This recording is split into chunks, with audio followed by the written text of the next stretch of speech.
We are talking about NFC, NFC near field communication, and about MIFARE ultralight system. NFC ultralight chips are used for communication, near field communication, and in our country they have been used especially for the transportation system like buses, metros, trams, and in the past there has been some people who discovered some they hacked the system of the communication between those chips, and so in 2008 the MIFARE Classic, which is a type of NFC chip, they managed to exploit the MIFARE Classic, while in 2011 two American guys managed to exploit an NFC ultralight one, which is the one I will be speaking about, NFC ultralight. In my country, so in Italy, it has been used for transportation system. So if you take a bus, you will take a ticket, a multiple ride ticket, which has a chip, an NFC MIFARE ultralight inside. And so, what is it? RFID chip are designed to work at a target frequency, 13.56 megahertz frequency. And there are a lot of kinds, as I told you before. And there is a MIFARE Classic, ultralight, a lot of types. And the ultralight is cheap, but it has a problem. It is not, it has no hardware encryption. So, how we came to this hack?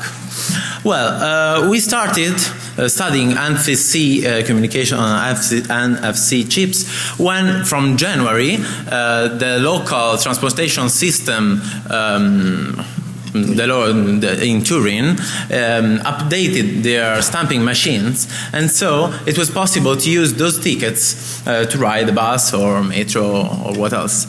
And we tried to exploit the same vulnerability they discovered in 2011, the one I was telling you something before.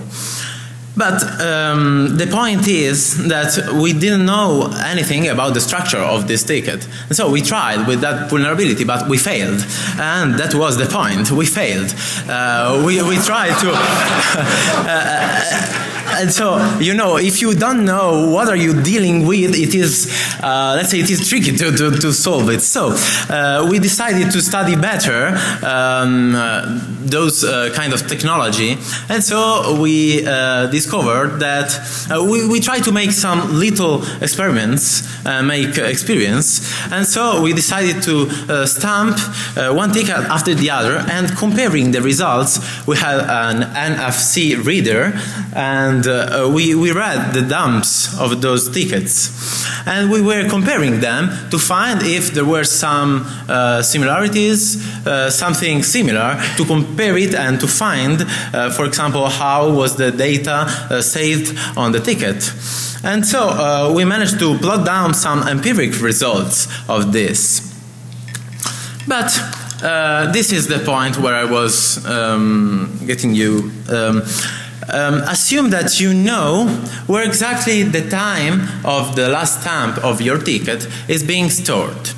Now, if you have an NFC phone with an NFC reader and writer, you can actually change the field where the time of your last stamp is stored. And so that in this way, you can easily bypass the system of stamping, the stamping machine, and you can stamp by yourself your ticket. And this is where we wanted to get the point we were looking for. But the problem is that it is not so reliable, that kind of thing. You have an NFC reader and a lot of things to deal with. So it was not the point. And if you want to add something about that, no. But the point is that we managed to solve our problem, because when we looked we paid more attention about how the ticket was made, and we, let's say, we came to a solution, and we found that the answer to hack those tickets and find a way to make them unlimited was in the log bytes. The log bytes are a sector of that ticket, and he will speak about that now. Okay. This is the ticket of my city, the 5 writes ticket. So you can stamp it till 5 times and then it expires, theoretically. This is how it composed. We will look at log bytes and OTP data. Okay, OTP is the only security function in the MIFARE retrolight tickets. There are 4 bytes, and by default they are all set to 0.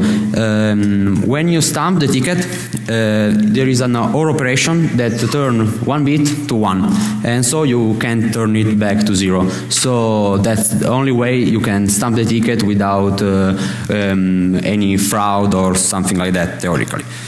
So there is 36 possible writes on each ticket, and we will speak about later. The data sector.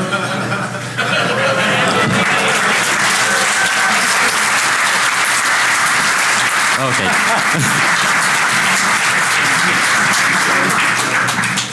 Oh.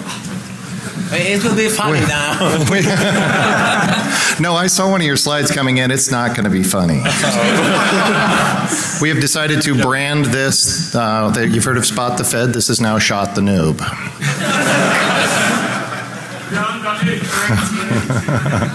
No, we are not. I trust him. He is of legal drinking age in Italy. And this stage is actually technically part of Italy. Yeah.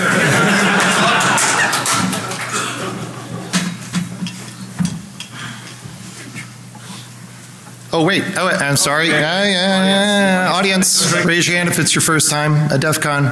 You, sir. Get up here. On stage. Somehow.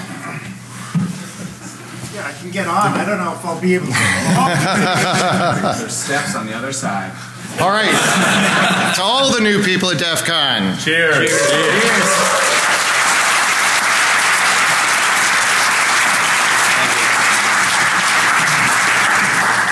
Who took my bag? It's got the alcohol. Right here. It's important to Defcon.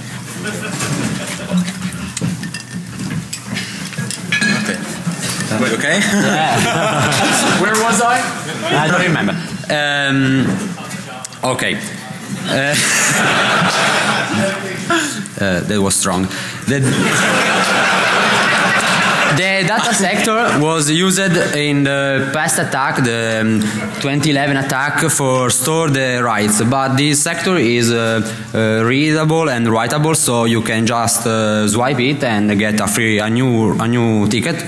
But in they fix it, and so in Tarin doesn't work anymore.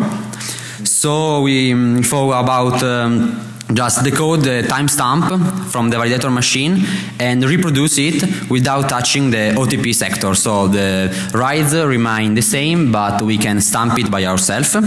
But we are not get the point because we lack of NFC hardware. So we are poor. Yeah. Yeah.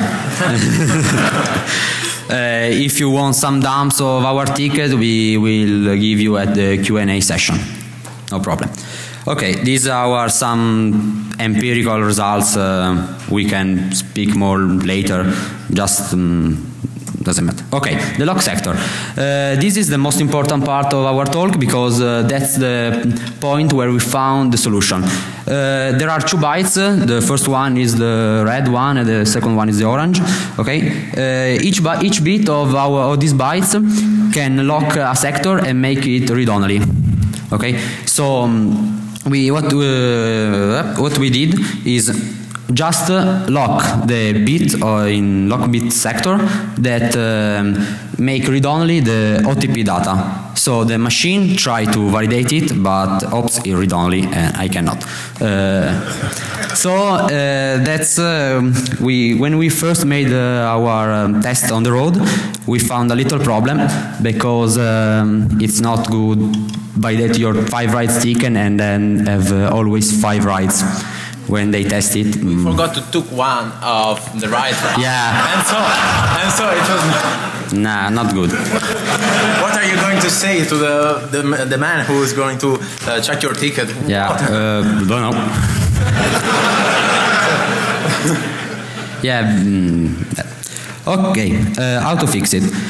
The lock attack is quite easy to be fixed theoretically, because you just need to check if the OTP bits is read-only or not, and if it is read-only, refuse to validate.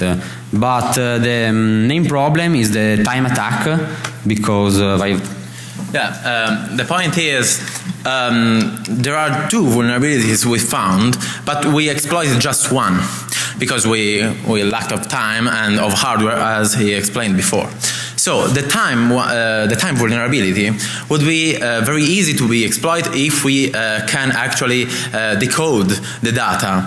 And what if, imagine, if you have if you know exactly how the data is encoded and where it is exactly located inside your ticket, it will be really easy to exploit this, because if you have an NFC reader writer, you can write the data each time you want. So you can pick your ticket, put on your NFC phone, and just stamp the actual data, so the actual time. If it is 5:15, then you put your ticket over your phone, and then you can write 5:15 each time you want.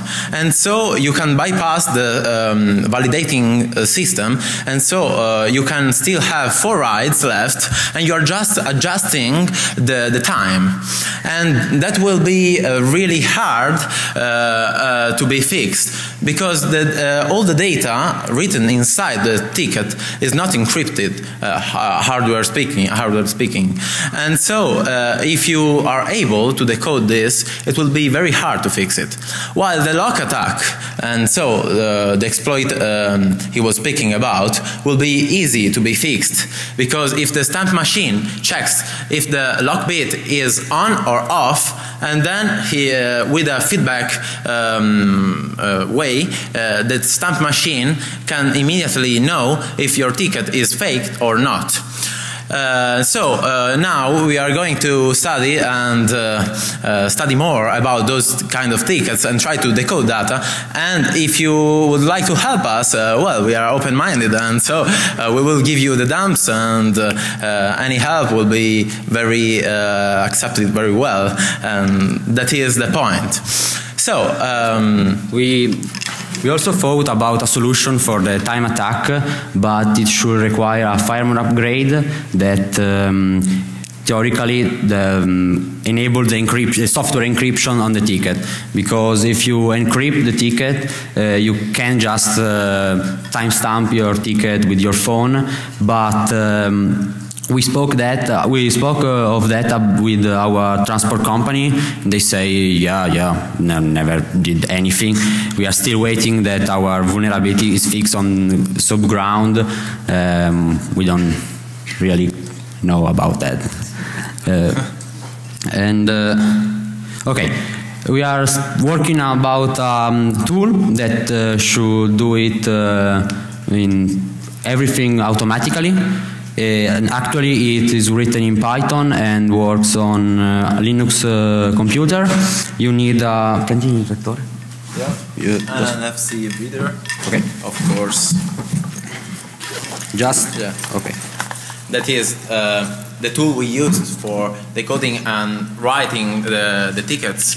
It is an NFC reader you can find everywhere. It is cheap for $10 on eBay, something like that, and get free rides for your life.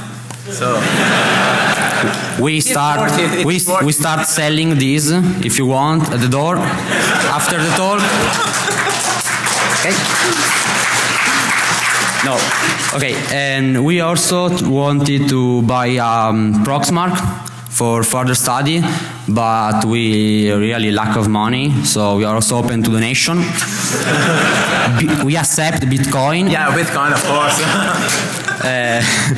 I don't know. And so, I think that's it. If you have questions about how we got into it, but I think, I don't know if you got the meaning of what we were speaking about. You know, it is a little bit difficult to speak in another language when you are outside, and well, but we tried, and I think it has been a very good experience. I hope you enjoyed this talk, and I hope well, you got the clue. For us, it was a very big, not surprise, but we were very happy to find something like that, and to have been accepted here to explain you what we found. And if you want to test the vulnerability on your city, we are glad to receive feedback, and also invitation for lunch, dinner, a coffee, everything.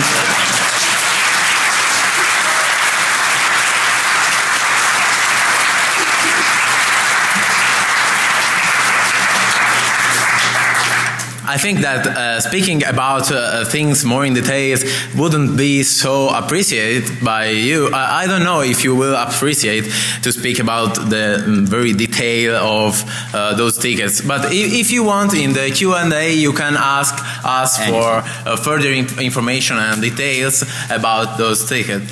So, I don't know. Do you have any questions?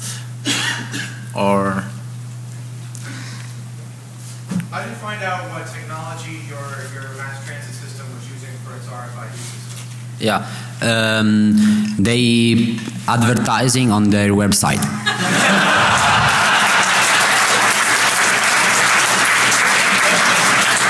Google. That was convenient. There's a similar system that's in use in the Bay Area, and so I'm especially interested in what you were talking about with the timestamp, because the San Francisco system, the way it works is you swipe to get on the bus the first time, and you have 90 minutes to be able to do it. Like in Turin. Okay, so you have the same system there. So it just amounts to changing the timestamp on that, and you change it to now, and you get 90 minutes from now to be able to ride, and you can do that. That's your free for life system. Is that correct? Yeah, there's the work in progress because just a second. Okay. If you see, we are just guessing where the real timestamp is stored, because we didn't have an MFC phone, so going on the tram with a computer, 5 tickets and an MFC, it's not so good. But there's nothing suspicious about that at all. It happens all the time. In San Francisco, anyway, you see that stuff all the time. Okay. So, if you have invitation for San Francisco, love to have you. Oh, okay. Thank you. Another one? Another question? Yep. Yeah. Is this research, are you going to get arrested when you go back for disclosure? No. No, wait. We sent a mail to the company explaining that we found this vulnerability. Yesterday.